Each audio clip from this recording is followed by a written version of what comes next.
Today we'll hear the stories of individuals who have dedicated their lives to serving others through providing direct services and supports, through program leadership and supervision, through building best practices and evaluating those practices, and for working in our administration and finance teams. They are honorable, they are compassionate, and they're living their lives in such a way as to make a difference. In terms of looking at the awardees this year, like the ABH membership, it's more than the sum of their parts. Really our field coming together, working together to better meet the needs of individuals, to offer hope, recovery, resiliency for individuals that we serve. And when I look at the ABH membership, that's what I see. All of us collectively working together to make things better. I sit down with so many providers and hospitals where they talk to me about how behavioral health and mental health especially is a loss for them to provide. And it is our job in the State House and across the Commonwealth to change that narrative. There is nothing losing about taking care of people with behavioral health. We're putting about $10 million into the ESP system, but only with very clear goals that we're looking to achieve on that, and to be pretty directive about, both on the hospital side and the overall system side, what we are looking to see in an actual system of crisis care. I've always felt that public health, we have a particular obligation to ensure that we address the needs of people in vulnerable situations, and many times are unable to advocate for themselves. We know that many of the priority populations that we serve at BSAS, which are pregnant and parenting women, recently incarcerated, men of color, and the dually diagnosed folks with mental health and substance use issues, are our priority, and we need to ensure that they receive better and more integrated care. Those efforts start with you and our service providers. You are the unsung people doing the hero's work on the front lines day in and day out, ensuring that those who are often unable to speak for themselves adequately have a voice, have a chance, and have a pathway. This is what describes you, all of you who are being honored here today. You refuse to accept the status quo. You apply your passion to finding better ways to reach all of the individuals who are so in need of excellent behavioral health. You reach out for partnerships to do your work. We thank you, not just today when you're being specially honored, but each and every day. Because here's what you show us. You show us that treatment can work, that healing can happen, and perhaps the greatest contribution we can all bring is to continue applying the art of the possible. So congratulations on your achievements. Thank you all for your commitment in supporting recovery, resilience, and empowerment for individuals with behavioral health conditions. I'm happy to be here with you. So earlier you heard Lydia and Assistant Commissioner Sy talk about one of my favorite acronyms, new on the block, BHCP, Behavioral Health Community Partner. So I'm going to tell you a little bit about that and tie it together with this award for best practices. Sometimes we just call it, when we're kind of tired, we just call it CP, and probably eventually we're just going to call it P, and then eventually it'll be like a symbol, like Prince had, and then it's just going to be a nod. We'll be down the hall and and we'll just know we're talking about BHCP. So first, let me provide some context. As you likely know, and this is more serious, the state has embarked on a substantial Medicaid waiver ACO initiative that thankfully included a prominent position for behavioral health care. In fact, this initiative is one of the most transformative, really not overreaching on this, most transformative healthcare projects in state history, creating a new vision for integrating behavioral health care with medical care, coupled with innovations in payment and care delivery. It's a mouthful, and I did borrow that, but it's all true. In all honesty, this award ran the risk of being a bit premature. We're just in year 2. Should we really be celebrating something in year 2? We really think so, because year 2 will become year 5, the last year of the project, in no time, and questions about sustainability are already emerging. While the CP program is relatively new, getting off to a quick start has been critical to meeting early markers of success. which in turn provides critical feedback to both the state and ultimately to CMS, the feds, that this initiative can and does work. We know that not all CPs have yet tasted the fruit of this initiative, so beyond celebrating a very special team standing behind me,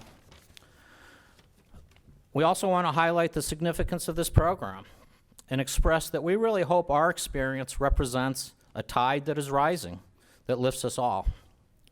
The second and more important point for me today is that we present to you here a version of a dream team who have brought BHCP from a mere concept to successful operations, providing a transformative service to our true partners, the clients served who experience complex medical and behavioral health issues who often carry the moniker of high utilizing, high cost.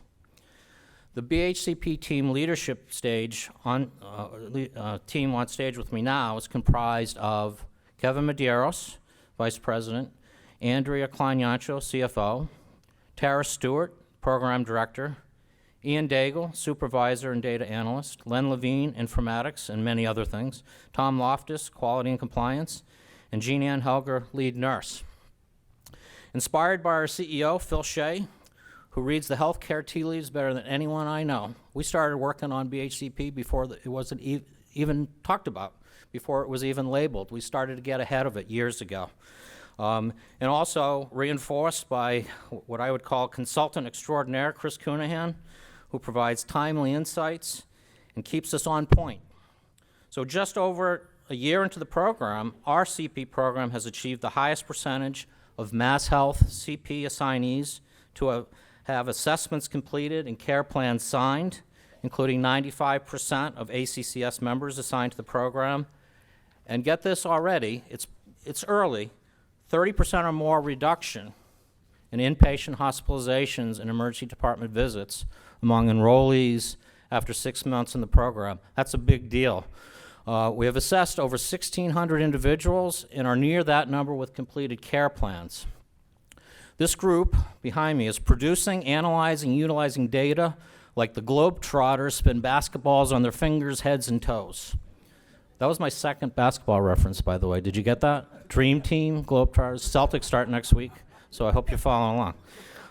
Under this leadership team's guidance, the agency's CP program has started to prove the model's effectiveness. We believe there's much more excitement to come. Now, some decisions along the way have been better than others, but none better than putting Kevin at the helm. We had to create a VP role for him years ago to keep him, and thankfully we did. His portfolio of responsibilities at CCBC cover 2 ACCSs, 2 PACs, CSP, and now BHCP. The load never seems too much for him.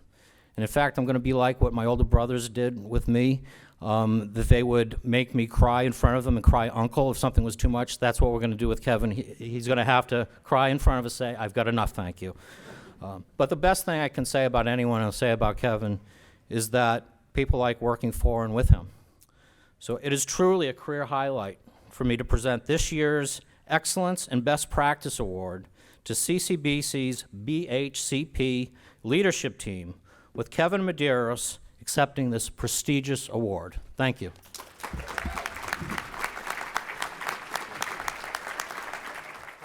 Thank you, Andy, for those kind words.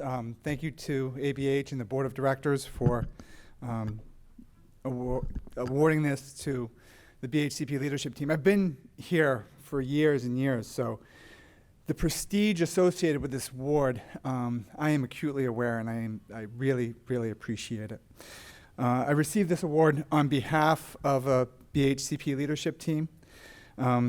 Andrea's commitment to the budgets ensured that we spent every single district dollar in a way that would support the program for years to come. The district investment, as Lydia indicated earlier, getting right into the BHCP was it allowed us to really stand things up. Tara's determination, dogged determination to make sure that we connect with every single member, that we reached out to every single person and engaged them to make sure that they got the services and the treatment that they needed. Len's drive to unravel the mysteries of the claims files and to integrate so many different data sets to really set the foundation for our business intelligence system. Ian's ability to take that data and package it in a way that it was put in the hands of the people doing the work, so that people were really using this, every single care coordinator, supervisor. Jean Ann's vision to build this infrastructure of the nurses. When we thought we were daunted by how many nurses we were going to have to hire and what they were going to do, Jean Ann had the vision to set that out. Tom's focus to make sure that we follow a quality slate. Finally, when the draft mark was off, that made things a little bit easier. I'd be remiss to not mention the amazing group of supervisors that we assembled. Many of them are here. To my CP colleagues, the struggle is real. It was hard. It was a heck of a program to stand up, and it's still standing up. We early on, I was meeting with Tara, and she was complaining about all of the resistance we were meeting. And I said, Tara, pioneers take the arrows.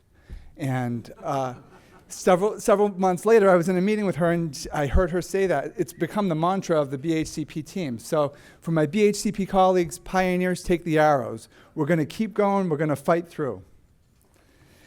At CCBC, we have a complete organizational commitment to the BHCP. The amount of time that we spend in meeting about it, Phil Shea, our CEO, is intimately familiar with everything that has to do with BHCP. I mean, we spend time contemplating the ever-changing definition of what a qualifying activity is.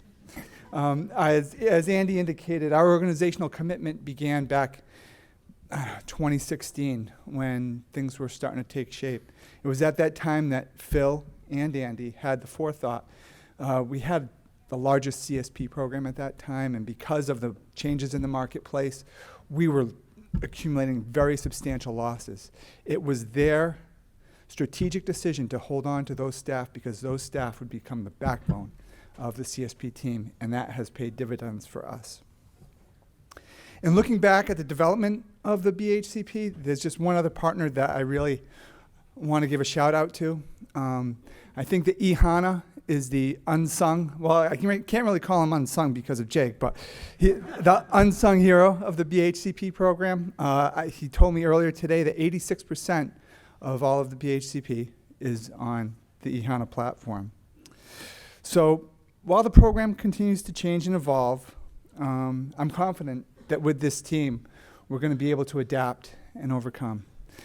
This team that shares the stage with me here, and the team that shares the boardroom back at 1 Washington Street in Taunton, I really believe that we have a strong hold. So thank you again. We really appreciate it.